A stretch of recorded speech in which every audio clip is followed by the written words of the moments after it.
Em nome da Igreja Evangélica Reformada de Ponta Grossa e da Congregação IR São Martim, damos boas-vindas a todos os queridos presentes neste templo e aos irmãos e irmãs que acompanham este evento pela internet. Temos o privilégio de nos encontrarmos para o início dessa série de palestras sobre a história da Igreja Evangélica Reformada.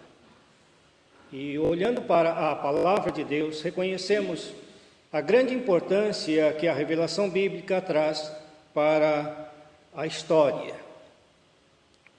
O livro de Gênesis, o primeiro da Bíblia, inicia contando a história, a origem dos céus e da terra, com esta expressão: esta é a história, para que todos tenhamos cuidado a respeito dos eventos que antecederam a nossa própria existência. E falando então das famílias, como as de Noé, como as famílias de Terá, de Isaque, de Esaú, de Jacó, da descendência de Arão e de Moisés, da família de Perez, que é antecedente de Davi, a expressão bíblica é esta. Esta é a história. Nós estamos aqui reunidos nesta noite para melhor conhecermos a história da Igreja Reformada. Não como um mero exercício intelectual, um sarau teológico, eclesiológico, intelectual, mas estamos aqui para que, em sabendo sobre a nossa origem, a nossa história, melhor vivamos agora o tempo da nossa caminhada, fazendo história também. E queremos, neste propósito, então, junto ao nosso Deus, nos colocarmos em oração para que dele venha a capacitação e nele frutifiquemos, de modo que sejamos como igreja e como indivíduos abençoados através desses eventos promovidos pelo IRET. Oremos, portanto, ao nosso Deus.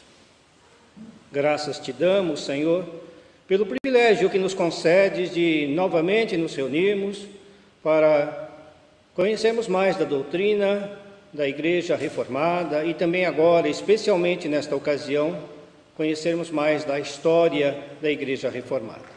Muito obrigado pela boa disposição que o Senhor concedeu ao IRET no preparo dessa sequência de palestras.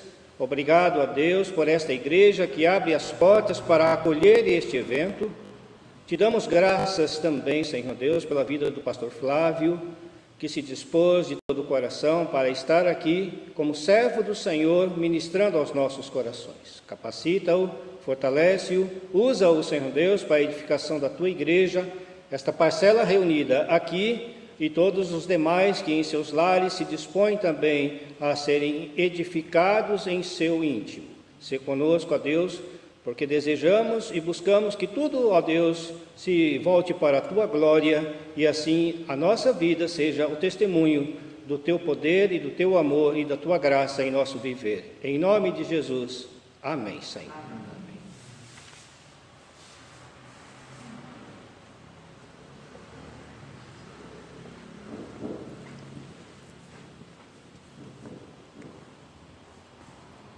Muito obrigada pelas palavras, Pastor William. Antecipadamente, o Irate quer agradecer às duas igrejas, Vila Vilela e São Martim, por nos acolher aqui para esse curso, que se inicia hoje, um curso de 3 palestras nas quintas-feiras. Nós convidamos o pastor Flávio de Carvalho, é um especialista e mestre em História, que vai falar conosco hoje sobre a História Reformada. E nós, então, ele é o pastor um dos pastores da Igreja de Castrolanda, e nós queremos dizer muito bem-vindo. Muito obrigada e aproveite.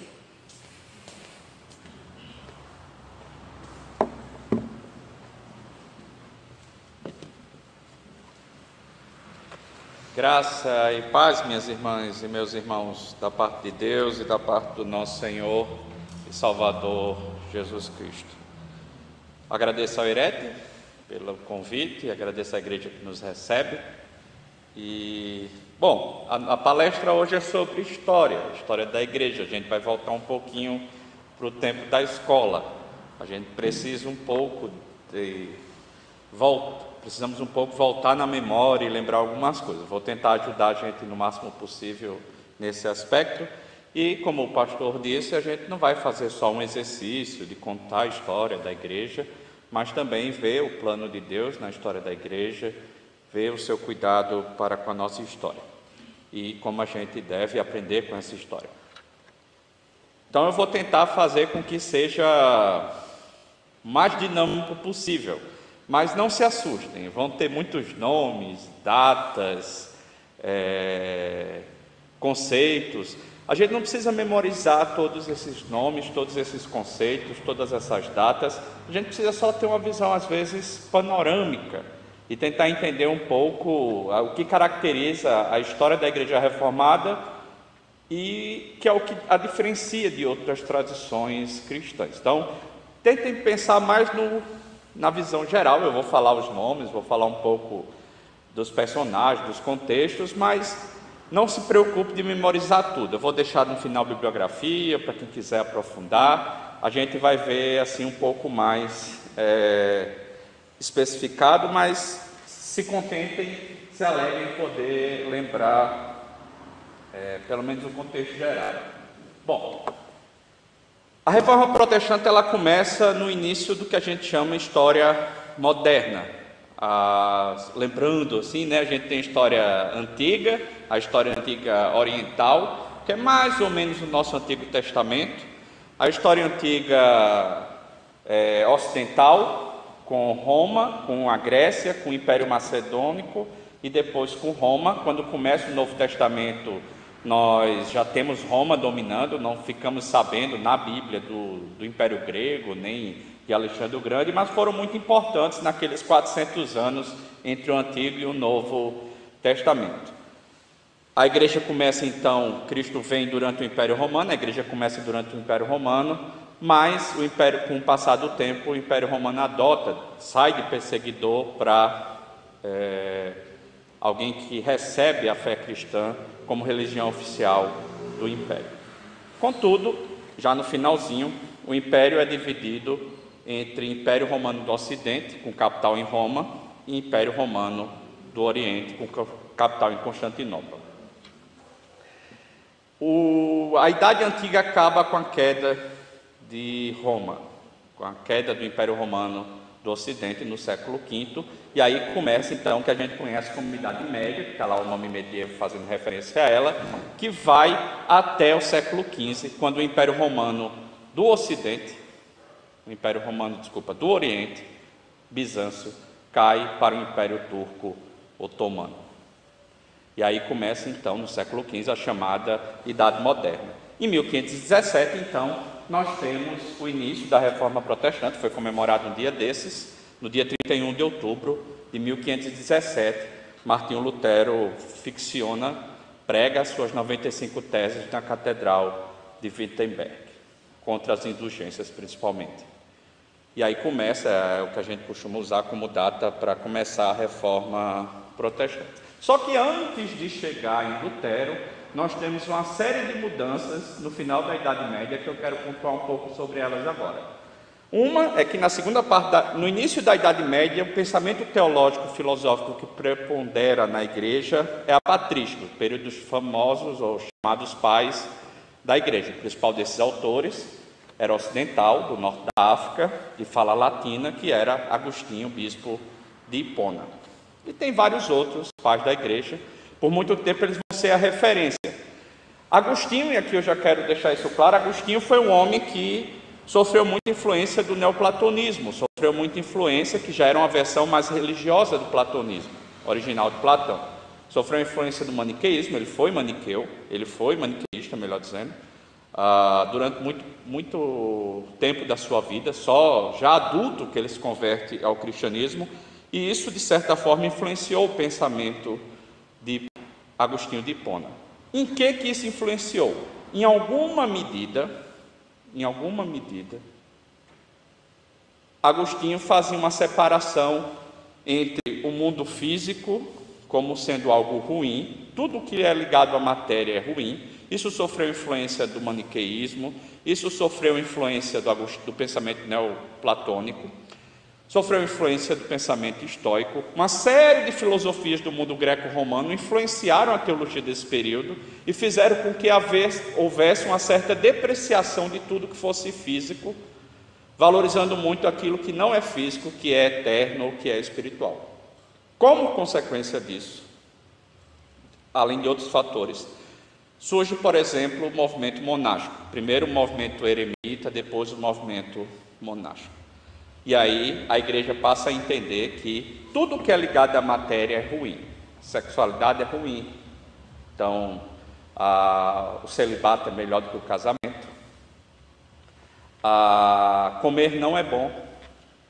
Então, práticas muito até exageradas de jejum, comida às vezes sem prazer, excesso de trabalho e uma série de outras práticas, separação da vida social. Então tudo isso vai marcar esse início monástico da história da igreja. E Agostinho não foi completamente isento desse pensamento e da influência então de Platão e dessas filosofias que negavam a beleza da criação. Só que na segunda parte da Idade Média, chamada Baixa Idade Média, Aristóteles, o outro grande filósofo grego, ele entra por meio do império do reino árabe, do reino muçulmano, na Península Ibérica, ele entra na Europa. E a Espanha, então, por muito tempo vai ser dominada por reinos muçulmanos. E eles trouxeram o pensamento de Aristóteles. Aos poucos, aquela visão depreciativa do mundo foi sendo substituída por uma visão mais apreciativa do mundo. E aí você tem um desenvolvimento da medicina, tem desenvolvimento de uma série de ciências nesse período. Uma outra característica do pensamento aristotélico tem a ver com a valorização da razão.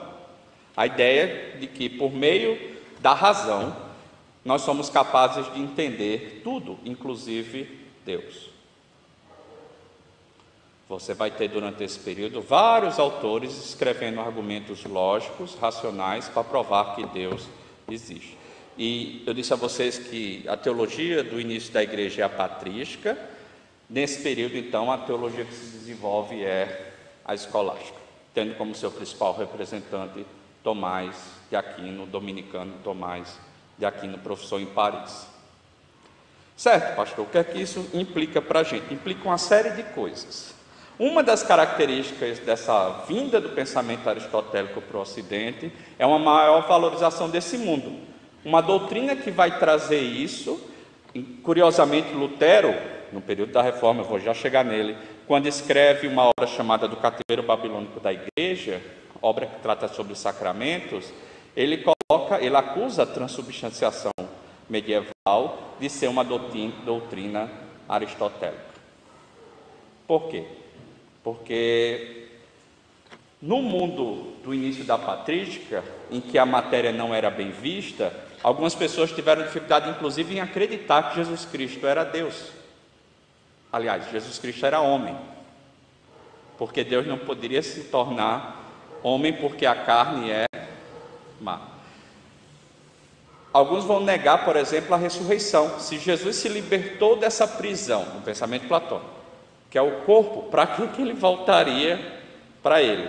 Isso já vai aparecer um pouco já lá no primeiro século, antes mesmo da patrística, a ponto de Paulo, porque Platão já existia, o pensamento já existia, Platão já havia existido, melhor dizendo, você vai ter Paulo precisando enfatizar em 1 Coríntios 15 a ressurreição corpórea de Cristo. Você vai ter João lutando contra um proto-gnosticismo, que é outra filosofia que também vai ser forte nesse período do início do cristianismo, que também tinha uma certa... O gnosticismo mesmo surge depois, no segundo século, mas existe o que se chama hoje de proto-gnosticismo no primeiro século, que nega a encarnação. E aí João escreve no seu evangelho que o verbo se fez carne. E precisa dizer isso de novo lá em 1 João. Já na época da escolástica, a ênfase na carne ficou tão forte que isso gerou a doutrina de que, e isso eu estou citando Lutero, no livro do Cativeiro Babilônico da Igreja. Lutero acusou essa doutrina de escolástica porque precisava o corpo de Cristo, o pão ser transformado em corpo e o vinho transformado em sangue. E ele disse, isso é doutrina escolástica. Desculpa, aristotélica. Isso não é doutrina bíblica. Lutero então afirma isso no Cativeiro Babilônico da Igreja. E essa ênfase então no pensamento racional. Em resposta à escolástica surgem dois movimentos. A escola agostiniana moderna, anti-aristotélica, vai dar uma maior ênfase na fé. Nessa daqui, o livre-arbítrio, e nessa aqui também, de certa forma, o livre-arbítrio começa a ganhar força, começa a se voltar à ideia de que, ok, o espírito do homem pecou, mas a razão não caiu, o homem ainda é capaz de chegar a Deus por meio da razão. Francis Schaeffer mostra muito bem isso no livro chamado A Morte da Razão, que ele demonstra que no pensamento de Tomás de Aquino, o pensamento racional era capaz, o homem por meio da razão era capaz de chegar a Deus. O pensamento, então, a volta do pensamento de Agostinho traz a ideia de que só a fé é capaz de nos levar a Deus. A razão do homem caiu. Não caiu só a natureza espiritual do homem, caiu o homem como um todo, inclusive sua razão. Portanto, nem a racionalidade, nem a inteligência, nem o pensamento do homem são neutros diante de Deus. Também sofreram as consequências da queda. Então há uma maior ênfase na fé, há uma maior ênfase na revelação bíblica, uma menor ênfase na razão. O humanismo é uma corrente que sofre influência cristã, às vezes costuma se vê-la como anticristã, ela não é necessariamente anticristã. Um dos grandes representantes do humanismo, Erasmo de Roterdã, e ele era um profundo cristão. Ele nunca conseguiu avançar e romper com a igreja medieval, com a igreja romana, mas era um profundo cristão e permaneceu católico até o final da sua vida. Erasmo de Roterdã, então, e muitos outros humanistas eram cristãos convictos. Duas características do humanismo eu quero pontuar aqui, que são importantes para o que a gente está conversando. Aliás, uma delas é a principal. Uma é essa ênfase na humanidade que eu disse, essa ênfase no homem, chamada às vezes em história de antropocentrismo. Daí também a grande ênfase na moralidade do homem e da salvação por meio da prática da moralidade. alguns inclusive sendo acusados de voltarem com as heresias de Pelágio, lá do início do cristianismo, que defendia que nós somos salvos pelas obras. Então, muitos humanistas traziam muita ênfase na moralidade, na vida moral. Nós seríamos capazes, nós humanos, segundo os humanistas, nós seríamos capazes de viver uma vida perfeita, reta nesse mundo e assim obter a salvação. E isso foi um pensamento humanista. Lutero vai escrever um livro em resposta a Erasmo, vai ter uma troca de livros, digamos assim, entre Erasmo e Lutero sobre o livre-arbítrio. Lutero, então, vai defender que nós nascemos escravos. Não existe livre-arbítrio nenhum, porque Lutero que escreve, nós nascemos escravos. O título, às vezes, é traduzido em português como nascido escravo. Escravo de quê? Do pecado. Mas a segunda característica, que foi a que eu coloquei aqui, foi a cultura do ad fontes. Durante toda a Idade Média, ou a maior parte da Idade Média, melhor dizendo, não havia interesse de voltar ao texto original. Durante quase toda a Idade Média, se leu a Vulgata de Jerônimo, um dos pais da igreja. E essa Vulgata estava já com um acúmulo de erros de tradução. Uma das características do humanismo, mesmo secular, é a volta à cultura greco-romana, a volta às fontes, a volta a textos clássicos. Então se começa a colecionar textos antigos, dos pais da igreja, dos filósofos gregos, dos filósofos romanos, o estilo, a retórica greco-romana, tudo isso começa a gerar interesse na cultura. É nesse período que você tem os grandes renascentistas também, ou um pouco depois. Quem assistiu às Tartarugas Ninja lembra o nome dos 4 principais. Não sei, acho que a maioria do pessoal aqui não é de ter assistido Tartaruga Ninja, mas tinha o Leonardo, que faz referência a Leonardo da Vinci, o Rafael Sanzio, o Donatello e o Michelangelo. São os 4 personagens desse desenho, depois virou filme e tal. E se você for depois dar uma olhada nas obras dele, você vai ver várias obras fazendo referência à mitologia greco-romana. A Divina Comédia de Dante também, o tempo todo está dialogando com a cultura greco-romana. Do ponto de vista cristão, isso significou uma volta aos textos originais, a intenção de recolher textos originais. Erasmo de Roterdã, que eu já mencionei, foi um dos primeiros a fazer uma coletânea de textos do Novo Testamento em grego. Erasmo, então, aprende grego. Muitos dos humanistas e muitos dos teólogos desse período vão aprender hebraico e vão aprender grego, e não só o latim. Eles vão querer ler o Antigo Testamento em hebraico ou aramaico, dependendo da passagem, vão querer ler o Novo Testamento em grego. E aí se começa a perceber uma série de erros que foram sendo acumulados durante os séculos na Vulgata.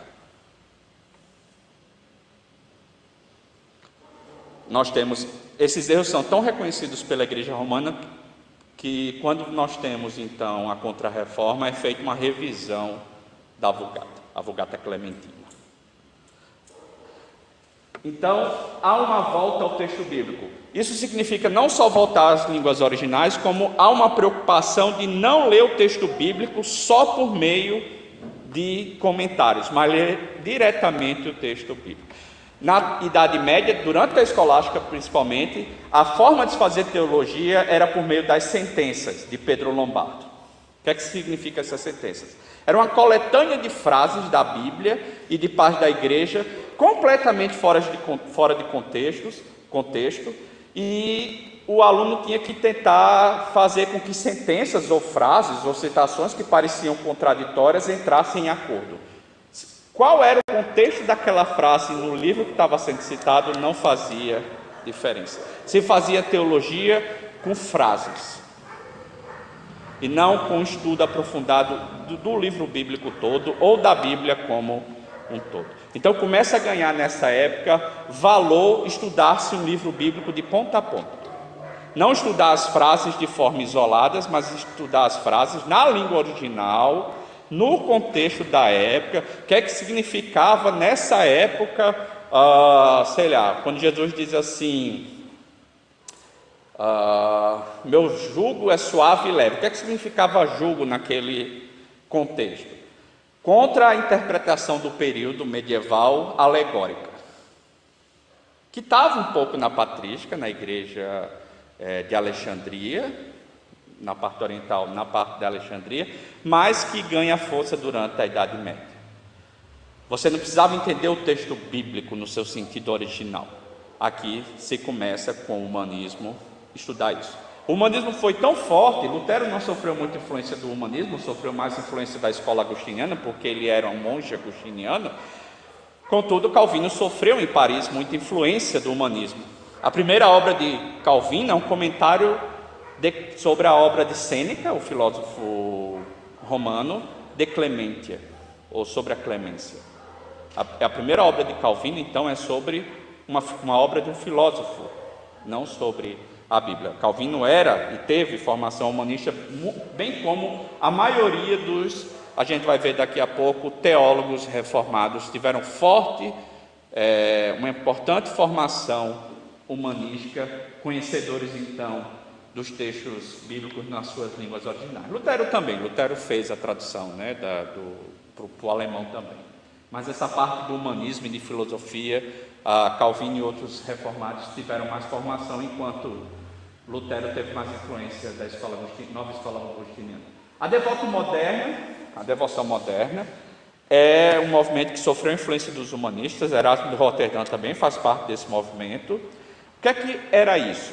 Resumindo bem muito, era a ideia de que todos os crentes deveriam ler a Bíblia. Isso surgiu antes da Reforma. A Reforma não inventou isso. Isso já vinha no finalzinho da Idade Média. Todos os crentes deveriam ler a Bíblia. Todos os crentes deveriam ser instruídos, deveriam viver uma vida piedosa. Na Idade Média havia graus de santidade. Você tinha o clero e você tinha o povo. O povo nunca alcançaria o nível de santidade do clero. Por quê? O povo casava, portanto, tinha relações sexuais. O povo mexia em dinheiro, não tinha voto de pobreza, não tinha voto de obediência, não fazia tanto jejum. Quem se dedicava exclusivamente à vida religiosa seria então mais santo. E aí a devoção moderna tenta trazer essa vida de santidade para dentro do mundo leigo, para a membresia geral da igreja. Nesse período também vai ocorrer um grave confronto entre o poder espiritual do Papa e o poder temporal. As nações estão se formando. Portugal, Espanha, o Sacro Império, desde boa parte da Idade Média vai ter conflito com Roma. E cada vez mais o pessoal está se questionando assim: por que a gente deve satisfação ou mandar dinheiro para Roma? Em grande medida, a reforma alemã, com Lutero, foi uma reforma por interesses políticos. A menor intervenção, quanto mais perto de Roma, a parte sul da Alemanha, mais católica. Quanto mais distante, mais luterana. A Inglaterra, mesma coisa.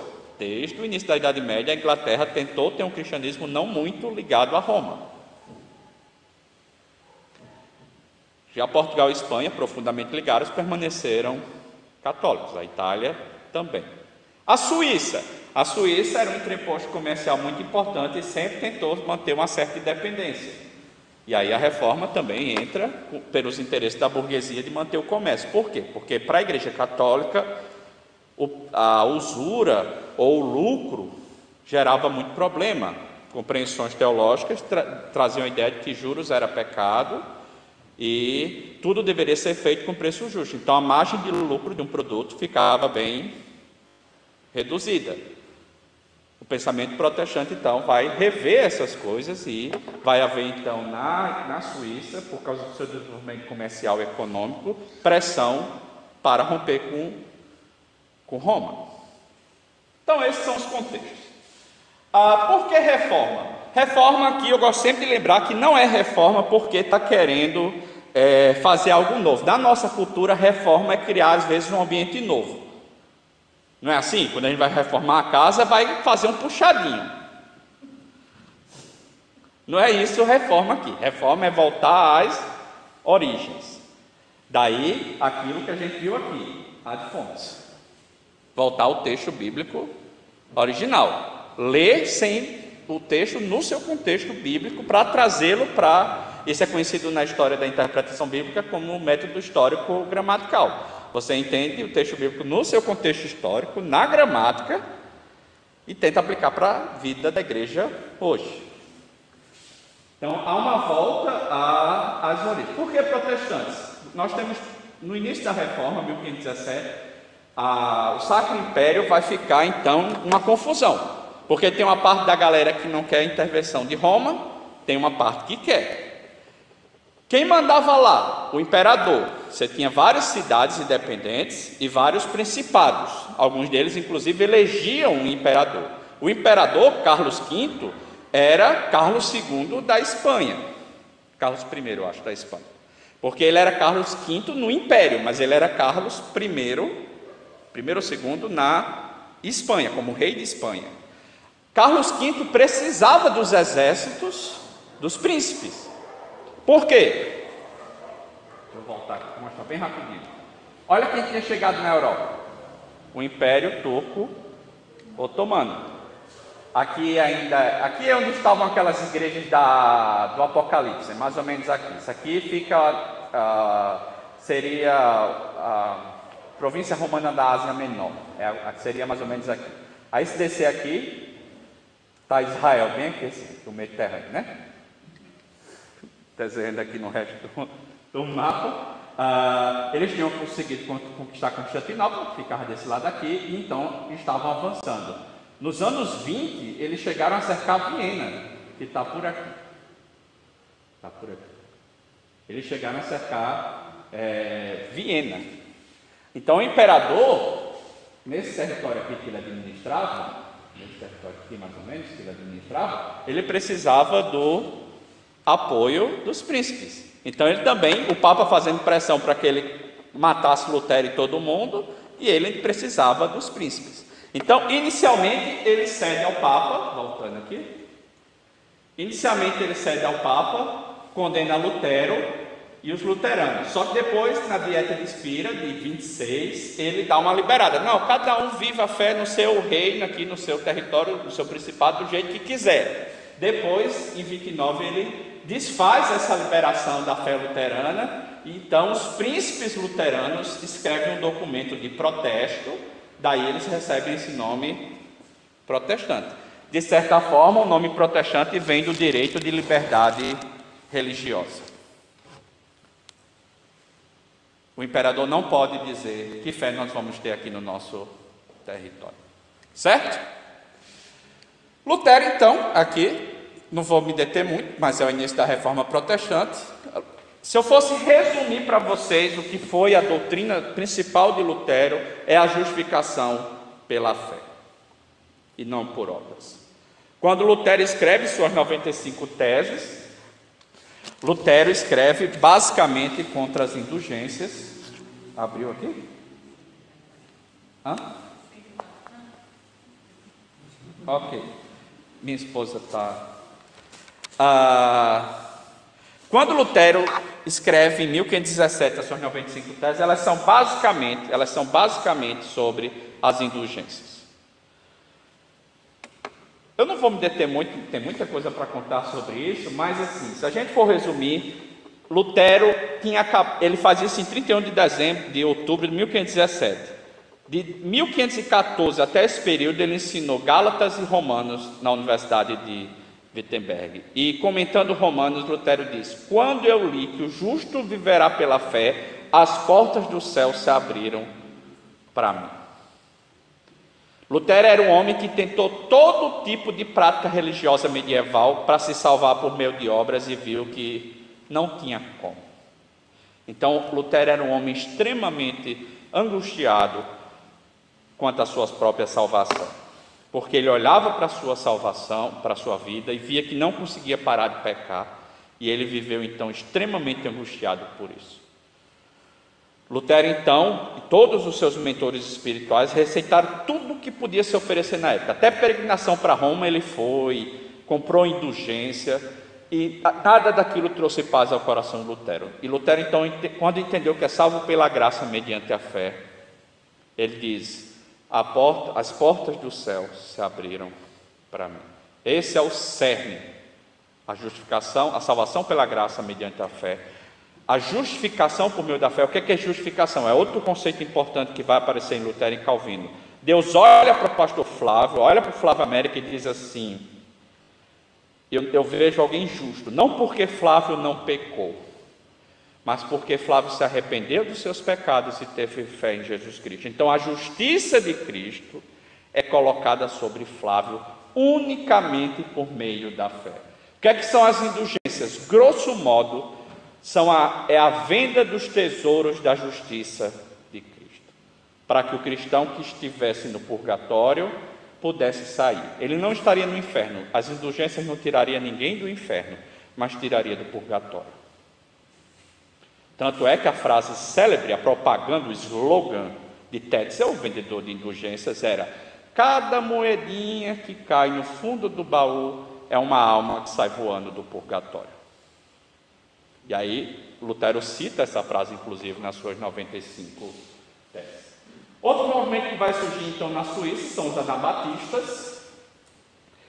O nome anabatista já tinha sido usado na patrística para defender aqueles que batizavam crentes que tinham pecado gravemente, aí entendiam que tinham que ser batizados de novo. Voltou a ser usado de novo no período moderno, no período da Reforma, para aqueles que entendiam que batismo não poderia ser dado a crianças.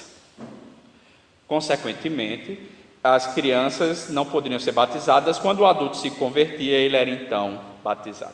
O movimento anabatista, às vezes chamado de reforma radical, é muito difícil assim de dar uma característica além dessa questão do batismo para ele, porque eles eram muito diferentes entre eles. Mas se eu fosse dar algumas características assim, uma delas é que eles eram contra quase qualquer sistematização da teologia.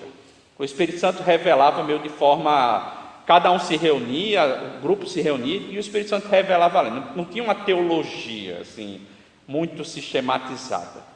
Uma outra característica dos anabatistas, de alguns grupos anabatistas, é que eles eram pacifistas. Outros não, outros saíram matando, teve guerras contra eles, inclusive, mas muitos eram pacifistas. O movimento anabatista foi muito perseguido por luteranos, calvinistas, católicos, por todo mundo, pela igreja anglicana, mas eles ainda têm, digamos assim, herdeiros hoje. Uma outra característica anabatista, uma profunda separação do Estado e da sociedade.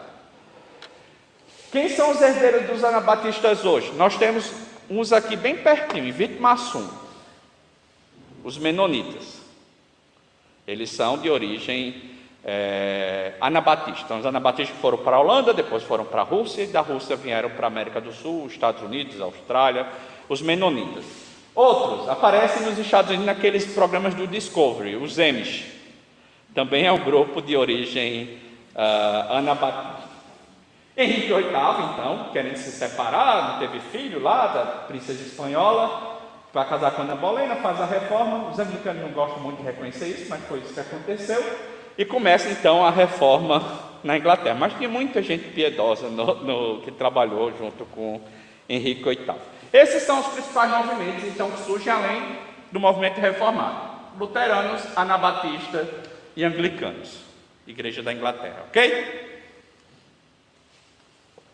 Se eu fosse resumir, isso não tanto para os anabatistas, mas para luteranos, anglicanos e reformados, os 5 solas, às vezes são conhecidos assim, eles resumem a doutrina protestante, ou oriunda da reforma protestante. Sola Escritura, a única fonte de fé e prática é a palavra de Deus, é a Bíblia, o Antigo e o Novo Testamentos. A tradição não tem autoridade, na igreja anglicana até que tem um pouco, mas para luteranos e reformados não. Os concílios erram, é um reconhecimento importante. Às vezes os concílios erram, os concílios não têm a mesma autoridade da palavra de Deus. Solos Cristo, somente Cristo, há um único mediador entre Deus e os homens, é Jesus Cristo. Portanto, nós não precisamos de outros sacerdotes, porque nós temos um sumo sacerdote diante de Deus. Isso implica na doutrina de Lutero do sacerdócio universal dos crentes. Todos os crentes têm acesso a Deus diretamente como sacerdotes por causa de Cristo, o sumo sacerdote. Isso tem a ver também com mediação da salvação e das orações, que foi o que eu acabei de dizer. Isso tem a ver também com a ideia de que nós somos salvos pelos méritos de Cristo e não nossos próprios méritos, ou qualquer outro mérito que a igreja nos ofereça, mas pelos méritos de Cristo que nós recebemos, então, somente pela fé e não por obras. Não que as obras não façam parte da vida cristã, mas elas são consequências da salvação e não causa. As obras, elas são consequência de sermos salvos. A fé é o instrumento que Deus nos dá para que a gente receba a salvação, então, que é tão somente pela graça, mediante a fé. Aqui nós temos então a doutrina, a justificação pela graça, mediante a fé, baseada essa justiça na obra de Cristo. E só lhe deu glória. Conta-se que Johann Sebastian Bach terminava seus hinos, suas partituras com SDG. Só lhe deu glória. Somente a Deus a glória. Isso implica em duas coisas. O culto é somente ao Deus Trino. O culto é somente ao Deus Trino. Nunca é direcionado a ser outra pessoa ou outra criatura. Não tem culto para anjo, nem se ora para anjo, não tem culto, nem se ora para outros seres humanos. Isso eu já fui em igreja que estava tendo culto por aniversário de pessoa da igreja, que tinha uma foto da pessoa na mesa do culto, assim. E aí eu fiquei confuso, assim, para quem é esse culto? Tem igreja que gosta de fazer aniversário do pastor, assim, o culto é todinho sobre o pastor. A gente tem que ter muito cuidado com cultos, cerimônias fúnebres, para o culto não ser sobre o morto. O culto não é para ele e não é sobre ele. Só a Deus glória. Isso é um princípio básico da reforma protestante, quer seja luterana, quer seja reformada. Tem outra coisa que implica nesse só lhe deu glória. A vida toda do cristão é vivida para a glória de Deus. Nós não vivemos para a glória de Deus só nos cultos, nós vivemos para a glória de Deus em cada fôlego da nossa vida. E isso vai trazer implicações econômicas para as igrejas reformadas, como eu vou falar já já. Certo, eu coloquei aqui a reforma calvinista, risquei para ficar a reforma reformada. Vou explicar. Às vezes o nome do movimento é reforma protestante. Mas desse movimento saíram vários movimentos. Um desses movimentos, eu já falei, é o luteranismo. Outro, do período, é o movimento anabatista. Outro é a igreja anglicana. E outro é o chamado movimento reformado. Então, quando eu falo reformado, eu não estou falando só de todo mundo que veio da reforma protestante, mas um grupo específico que não é luterano, não é anglicano, nem é anabatista, que é a gente. E eu vou explicar mais daqui a pouco, certo? Mas porque isso gera muita confusão. Reforma protestante é uma coisa, movimento reformado. Então, quando a gente quer falar de todo mundo, a gente chama igrejas protestantes. Igrejas reformadas são um movimento mais específico, que difere de luteranos, anglicanos e anabatistas, ok? Por que não calvinista? Porque Calvino não foi o único teólogo importante desse movimento. Está aqui uma grande lista. A doutora Maria disse para não usar expressões não técnicas. Uma grande lista de gente que veio antes de Calvino, ou foi simultânea a Calvino, e foi tão importante quanto ele. Esse pessoal foi importante na reforma, tanto na Suíça como no Império, porque todas as cidades aqui, com exceção de Estrasburgo, faziam parte da Suíça, da Confederação Suíça, e Estrasburgo fazia parte, na época, do Sacro Império. Foi para a França na Primeira Guerra Mundial, voltou para a Alemanha na Segunda Guerra Mundial e hoje pertence de novo à França. É uma região por muito tempo foi uma região muito disputada. A Alsácia e a Lorena faz parte dessa região. Ulrich Zwinglio, reformador de Zurique, ou de Zurique, em português, o reformador de Zurique, ele é bem simultâneo a Lutero, escreve nos anos 20, só que ele não conseguiu entrar em harmonia com Lutero por causa da ceia. Lutero entendia a presença real física no corpo, do corpo e do sangue na ceia, e Zwinglio tinha uma visão que aquilo era apenas o momento da ceia era apenas um símbolo, que não é a visão reformada, a gente vai ver isso daqui a pouco, mas essa é a visão de Zwinglio, que ficou predominante nas igrejas pentecostais, arminianas, batistas, predominou a visão de Zwinglio na maioria dessas igrejas. Elas são uma visão diferente do catolicismo, diferente do luteranismo e diferente das igrejas reformadas e de Calvino. Zwinglio morreu em batalha contra os católicos. O sucessor dele foi o Bullinger, também escreveu em Zurique, escreveu inclusive uma confissão de fé muito importante, que a igreja usa ainda hoje, que é a segunda confissão helvética. A helvética faz referência à Suíça. Bullinger foi também um humanista. Martin Bucer, em Estrasburgo, tentou fazer um acordo entre Lutero e Zwinglio, também não conseguiu.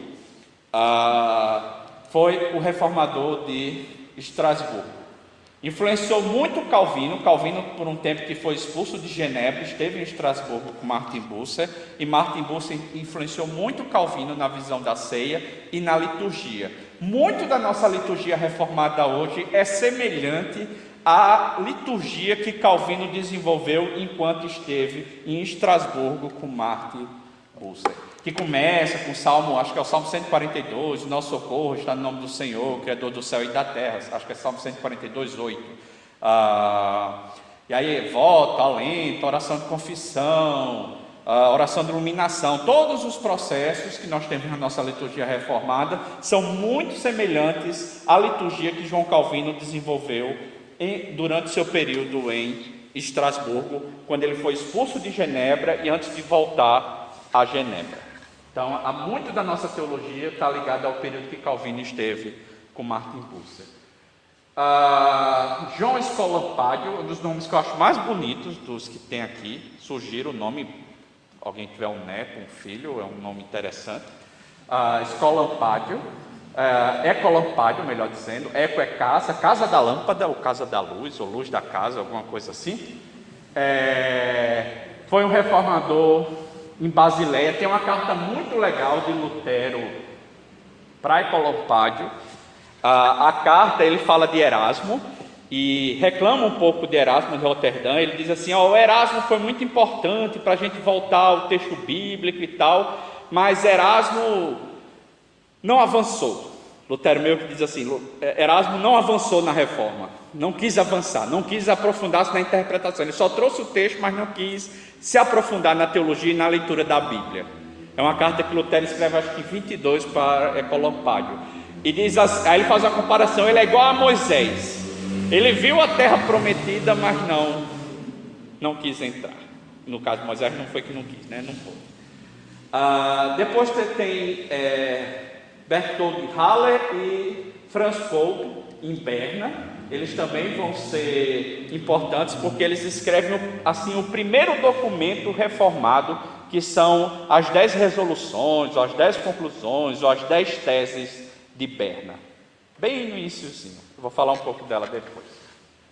Guilherme Farel, que é um francês, foi importante em Berna também, participou. Naquela época se faziam debates públicos, aí chamava os reformadores e os padres para debater, e depois a cidade votava se ia continuar com os bispos católicos ou se tornaria protestante. Essa de Berna foi um exemplo que eles decidiram que se tornariam protestantes. Guilherme Farel, então, foi quem convenceu Calvino a ficar em Genebra. Calvino era de Noyon, estudou em Paris e estava fugindo da perseguição lá, então ficou em Genebra. Por muito tempo trabalhou em Genebra, foi expulso, ele e Farel, logo no início. Eu não me lembro se eles não chegaram nem a ter 3 anos. Eles foram expulsos porque acharam a reforma. O pessoal trouxe, gostou deles, mas achou a reforma muito radical. Aí mandaram ele embora. Em uma certa medida foi porque Calvino achava que não era para todo mundo participar da ceia do Senhor. Não bastava ser morador de Genebra para participar da ceia do Senhor, tinha que ser crente. Aí o pessoal, não, Calvino, foi demais. Ele vai embora com Farel, passa aquele tempo que eu disse em Estrasburgo, a coisa desanda em Genebra e diz, manda trazer Calvino e aí ele fica até o final da sua vida. Começa a Academia de Genebra, que vai ser o centro irradiador do pensamento reformado. Por que não calvinista? Porque não era o único teólogo, mas foi um dos mais importantes. Ele então vai irradiar pela Europa e pelo mundo a teologia a partir da Academia de Genebra. Muitos dos reformadores aqui de reforma protestante, mas dos teólogos reformados que eu vou citar daqui a pouco, estudaram em Genebra, na academia, que virou depois a Universidade de Genebra que existe ainda hoje. Lutero foi o cara do pavio, que estourou e começou a reforma. Calvino foi o cara que sistematizou. As obras de Calvino, inclusive, foram muito importantes para a formação da língua francesa. Assim como Shakespeare foi importante, e a King James, a Bíblia do rei James, foi importante para a formação do inglês, porque naquela época as nações estavam se formando, existiam vários dialetos, às vezes ninguém entendia o que se falava. Então você não tinha uma gramática, um dicionário nacional de inglês ou de francês. Eram os grandes livros com muitas palavras que viravam a norma. Você queria saber como é que se escrevia uma palavra em inglês? Ia lá na King James, ou numa obra de Shakespeare. Queria saber como é que se escrevia uma palavra em espanhol? Ia no Don Quixote de Cervantes. Como é que uma palavra se escrevia em português? Lusíadas de Camões. Uma palavra como ela se escrevia em alemão? Na Bíblia de Lutero. E queria saber como se escrevia uma palavra em francês? Ia nas Institutas ou num comentário de Calvino. Então foi fundamental para a formação da língua francesa. E sistematizou então a teologia, não só protestante, mas principalmente de linha reformada. Comentou a maioria dos livros bíblicos, escreveu o Catecismo de Genebra e tem uma penca de cartas dele também. Se eu fosse dar uma característica do pensamento, ou da ênfase do pensamento de Calvino, está na soberania de Deus, tanto na doutrina da providência, quanto na doutrina da eleição. A soberania de Deus se expressa tanto na eleição daqueles que são salvos, quanto se expressa não só no fato de Deus ter criado o mundo com regras de funcionamento, mas pelo fato de Deus ainda governar o mundo por meio da sua providência. É o controle de Deus sobre a sua criação. Essa é uma das grandes ênfases do pensamento de Calvino, que vai se perpetuar em toda a tradição reformada. Outra característica é a presença real e espiritual de Cristo da ceia. Não há presença, na compreensão de Calvino, não há presença do corpo de Cristo. Por isso que é espiritual, nem do sangue. Mas por que é real? Porque Cristo está presente de forma especial naquele momento. Não é só um símbolo. Há uma presença especial de Cristo. Pastor, mas Cristo, como assim presença especial? A Bíblia diz que Deus está em todo lugar, mas a Bíblia também diz que Deus decidiu estar presente de forma especial no meio do seu povo. É o mesmo princípio teológico. Jesus está, como Deus e onipresente, está em todo lugar. Mas ele disse, também estarei no meio de vós, ou diz, quando 2 ou 3 estiverem reunidos no meu nome. Então, a compreensão reformada, a partir de Calvino, é que Cristo está presente de forma espiritual, não é o corpo nem o sangue, mas real na ceia. Não estou entrando aqui em juízo de valor, quem está certo, está errado, estou dizendo o que é que Calvino disse, certo? E a questão da vocação. Lutero trouxe o desenvolvimento da ideia de sacerdócio universal dos crentes. Todo crente tem acesso direto a Deus, não precisa da igreja, nem precisa de pastor e de sacerdotes. Calvino, então, concordava com a ideia, mas trouxe um outro desenvolvimento que foi o conceito de vocação. O que é o conceito de vocação em Calvino? Todo crente, todo, é chamado para ser santo, do pastor ao padeiro.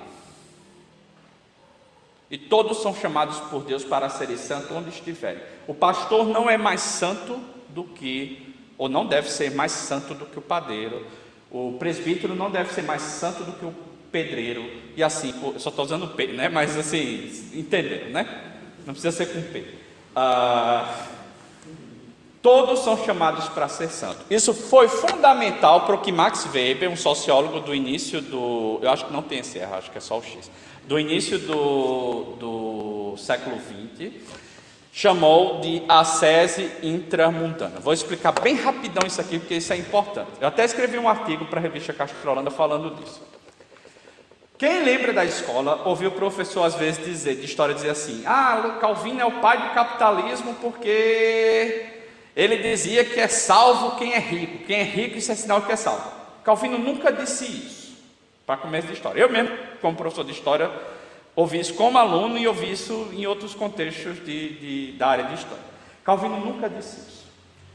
E se diz que quem disse isso de Calvino foi Max Weber no livro chamado A Ética Protestante e o Espírito do Capitalismo. Também não é verdade que Max Weber não disse isso. O que foi que Max Weber disse? Ele disse assim: o pensamento medieval entendia níveis de santidade. Existe o clero, que é santo porque é separado, não casa, aquela coisa toda que eu já falei.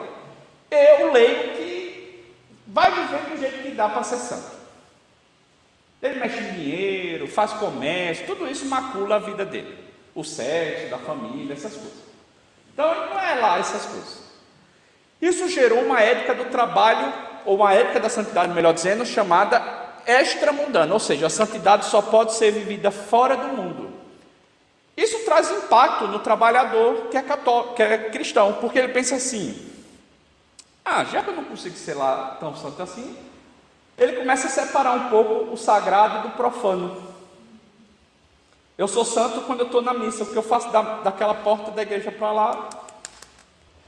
Aí Max Weber percebeu que as igrejas de origem calvinista, reformada, entendiam que eu sou sapateiro, eu vou fazer o melhor sapato para a glória de Deus. E vou vender de forma justa, não vou gastar meu dinheiro com tolice. Meus filhos vão estudar, porque isso não é uma coisa sem valor. O trabalho é algo digno, o trabalho não é castigo. Trabalho é algo que é digno, porque a Bíblia diz que o trabalhador é digno do seu salário. Isso gerou uma ética do trabalho e uma ética, uma moralidade, uma honestidade, uma valorização do dinheiro, do trabalho diferente nos mundos protestantes. Holanda, Inglaterra e Estados Unidos, que sofreram influência do puritanismo, que é o que Max Weber coloca. E isso trouxe desenvolvimento econômico para a Holanda, e a Holanda foi a maior potência do século XVII, do tamanho de nada, para a Inglaterra e para os Estados Unidos da América. E um caso recente disso é a revolução que aconteceu na Coreia nos últimos anos, por causa dessa ética do trabalho, por uma coisa que um sociólogo, digamos, da universidade, assim, não é teólogo, escreveu dizendo sobre a ascese. Eles entendiam que a santidade, a ascese aqui é a ideia de exercício, o exercício da santidade da vida cristã deve ser vivido não fora do mundo, mas dentro do mundo. Então eu vivo cada milímetro da minha vida para a glória de Deus. Isso. Se você trabalha direito e não gasta dinheiro com tolice, isso traz ou não traz desenvolvimento econômico? Traz, né? E quem está dizendo não é pastor Flávio, é Max Weber, certo? Depois você vai ter então pós-Calvino, contemporâneo dele, gente que vai espalhar o calvinismo. Eu já estou avançando, a história é grande. O que foi? Estou afastando muito, é? Tá, coisa de professor. John Knox vai levar para a Escócia Frederico III, o Piedoso do Palatinato, era um principado lá de um território do Sacro Império. Vai chamar Zacarias e Ursinus e Olevian para escrever o Catecismo de Heidelberg, levar isso dentro do Sacro Império. Knox leva para a Escócia esses três aqui para essa região dentro do Sacro Império, chamado Palatinato. Teodoro de Beza continua em Genebra e Guido de Bré para os Países Baixos, que hoje a gente chama... mudou, não é mais Holanda, mas Países Baixos e Bélgica, mas naquela época era uma coisa só, governado pelos Habsburgos da Espanha, que também eram imperadores do Sacro Império e senhores desse território. Surgem então várias igrejas reformadas, aí aqui para confundir mais a gente, porque eu disse que reforma tem a ver com um grande movimento, que gerou luteranos, anglicanos, anabatistas e reformados. Só que dentro dessa grande família chamada reformada, que não é anglicano, que não é luterano e que não é anabatista, existem denominações que têm o nome de igreja reformada. Então existe a grande família reformada, todo mundo aqui faz parte da grande família. Mas existem 3 denominações pelo menos, existem várias, mas em 3 lugares, países ou regiões, que as igrejas passaram a ser chamadas de igrejas reformadas. Na Suíça, era o nome que elas recebiam, Igreja Reformada de Genebra, Igreja Reformada de não sei de onde. Igreja Reformada da Holanda, está aqui o nome da gente, né? A sua origem, e também no leste europeu. A gente não costuma conhecer esses irmãos de lá, mas também foi muito importante na Hungria, na Transilvânia, um pouquinho na Polônia, certo? Existem também igrejas que receberam o nome de igrejas reformadas. Existe dentro da família reformada uma denominação chamada presbiteriana, que surge na Escócia. Hoje está presente, eu vou dar um dado, um fato. De toda essa família reformada, é a que se espalhou mais pelo mundo, porque foi a única que conseguiu não ser uma igreja étnica, ou ter muita presença étnica.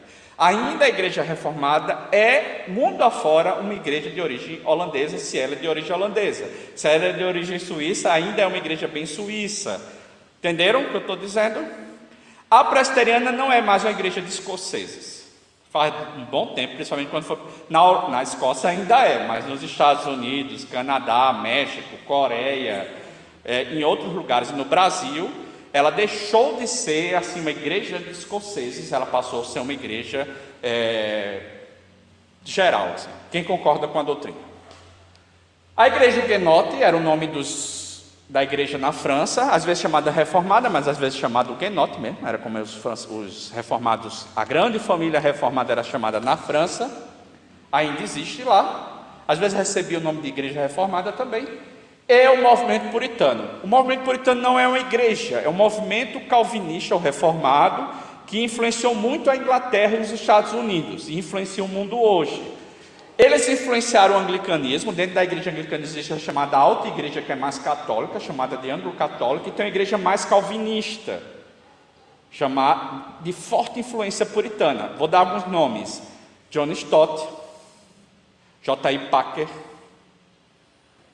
todos autores anglicanos de forte influência puritana e menos anglo-católica. E você tem a galera ali do meio, né? O Alistair McGrath, da História da Igreja, é um pouco também influenciado pelo puritanismo. Os congregacionais, existem no Brasil e em outros lugares do mundo, são aqueles que lutaram contra a predominância anglicana, e muitos deles criaram igrejas independentes, ou arminiana ou puritana, mas muitos foram de influência puritana. O grande teólogo puritano norte-americano Jonathan Edwards era congregacional. E os batistas, eu botei aqui entre aspas porque é um movimento assim muito heterogêneo também, mas surge o movimento batista na Inglaterra, vai na Holanda, e ali eles vão para os Estados Unidos, e de lá eles se espalham pelo mundo. Mesma coisa, batista tem pentecostal, batista neopentecostal, batista arminiano e batista calvinista, geralmente muito influenciado pelo movimento puritano. Aí aqui mais ou menos, onde está dessa cor aqui, que eu não sei qual é, porque eu sou daltônico, é roxo? Onde está roxo, havia uma forte presença reformada, ou seja, sul da atual França, Suíça e Estrasburgo, um pedaço, e o Palatinato. A Suíça aqui, o Palatinato aqui, e as regiões ao redor do Palatinato. Países Baixos, sobretudo o que a gente chamou de Holanda, ou Países Baixos, a Bélgica ficou mais católica, Escócia, e esse território aqui, que é tipo um verde, esse amarelo aqui é uma mistura de catolicismo com uma mistura de aqui e aqui, uma mistura de catolicismo com muitos protestantes, alguns luteranos, mas muitos deles reformados. Só que no finalzinho do século XVI, os anos 1500, essa galera aqui praticamente se tornou católica, o movimento reformado não conseguiu avançar. Mas ainda existem igrejas reformadas aqui. Bom, os principais documentos confessionais. 10 conclusões de Berna, que eu citei, né, do Haller e do Kolbe, em 28. Catecismo de Genebra de Calvino, de 42. Catecismo de Pierre Viret, escrito para uma cidade da Suíça, de 58. Confissão de Fé de Guanabara, escrita no Brasil pelos franceses huguenotes, que invadiram o que a gente chamou de Rio de Janeiro. Pastores esses enviados por Calvino.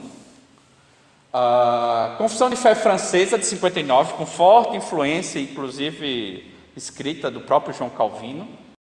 Confissão escocesa, escrita por Knox, de 1560. Confissão belga, Guildo de Bré, de 1561, nós adotamos esse documento. Curiosamente, em holandês não chama belga, é a Confissão dos Países Baixos. A segunda confissão helvética, a primeira foi modificada por Bulling, 1562. Catecismo de Heidelberg, escrito principalmente por Ursinus e Olevian, em 63, a mando de Frederico III do Palatinato, o Piedoso. Cânones de Dort, aqui já então documentos do século XVII. Cânones de Dort, para combater o arminianismo. Procurei uma palavra bem boa para falar do arminianismo. Confissão de Westminster, breve catecismo de Westminster e catecismo maior de Westminster. E eu não coloquei, mas também teve o diretório de culto de Westminster. Também documentos dos anos 40 do século XVII. Um documento escrito tanto por escoceses, presbiterianos, quanto puritanos de todo tipo, anglicano, congregacional, ingleses, né? No parlamento inglês em Westminster, foi nessa mesma época que decapitaram o rei da Inglaterra. Gosto sempre de lembrar isso. Aí eu quero só mostrar aqui uns pedacinhos desses documentos para mostrar a unidade entre esses documentos. Não dá para mostrar tudo, vou mostrar algumas coisas. Agostinho de Hipona, no início das Confissões, escreveu: fizeste-nos para ti, inquieto está o nosso coração enquanto não repousar em ti.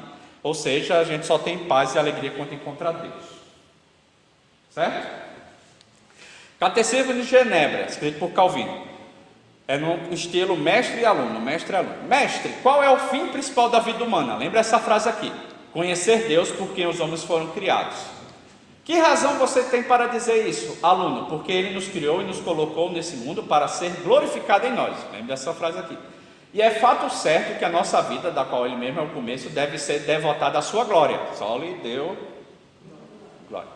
Qual é o maior bem do homem? É exatamente a mesma coisa, ou seja, conhecer Deus. Por que você sustenta que seja o maior bem?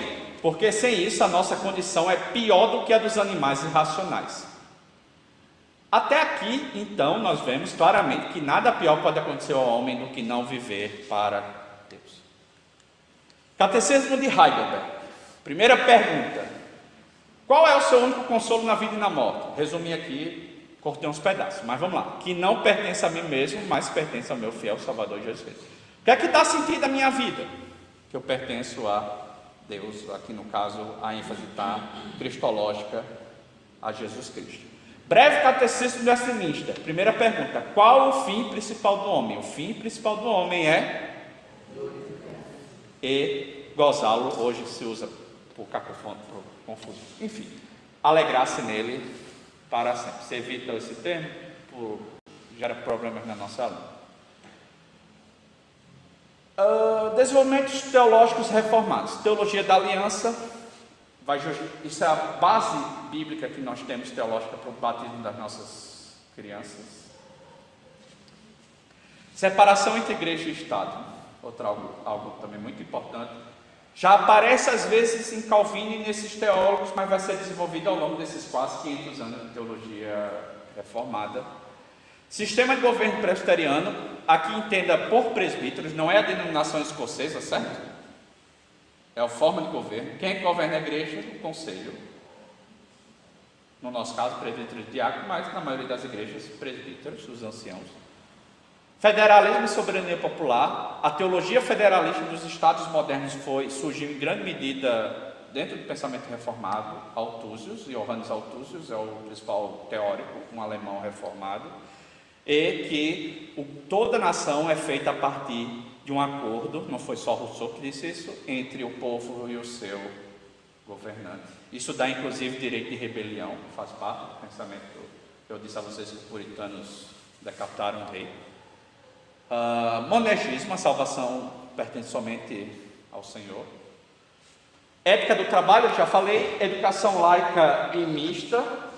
No Brasil isso foi fundamental, as igrejas, escolas presbiterianas foram quem trouxeram para o Brasil a educação, sala de homem e mulher junto, educação física, esporte para homem e mulher, e a educação laica também. Os luteranos também envolveram-se muito nisso, não vamos colocar o crédito só nos reformados, mas os reformados também, onde os reformados surgiram nos Estados Unidos, criaram universidades, Princeton, Yale, Harvard.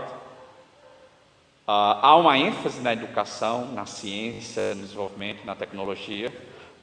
Isso é resultado, inclusive, no Brasil, com a vinda das igrejas holandesas para a agricultura nacional.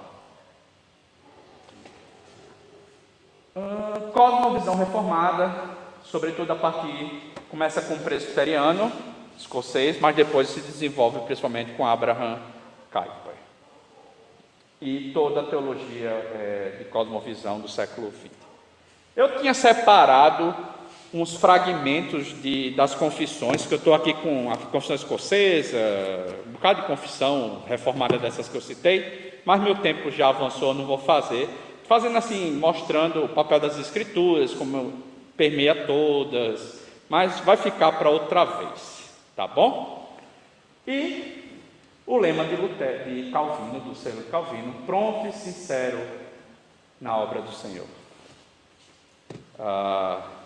Essa ideia de só lhe deu glória. Calvino entendia que devia estar sempre pronto e sincero, preparado e sincero para servir a Deus. Então, era isso que eu tinha para trazer. Desculpa pela demora, tanta informação, mas quem quiser depois eu posso mandar para a Marilda, acho que todo mundo está inscrito, tem como receber uma listazinha da bibliografia e eu passo para todo mundo depois, tá bom? Aí, como é agora?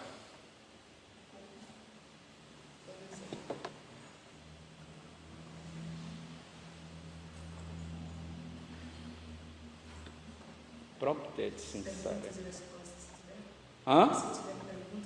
Alguém tem alguma pergunta? Quer falar alguma coisa?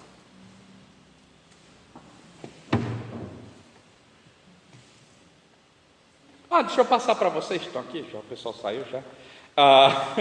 O Herege Glorioso e a história de Guilherme de Bré.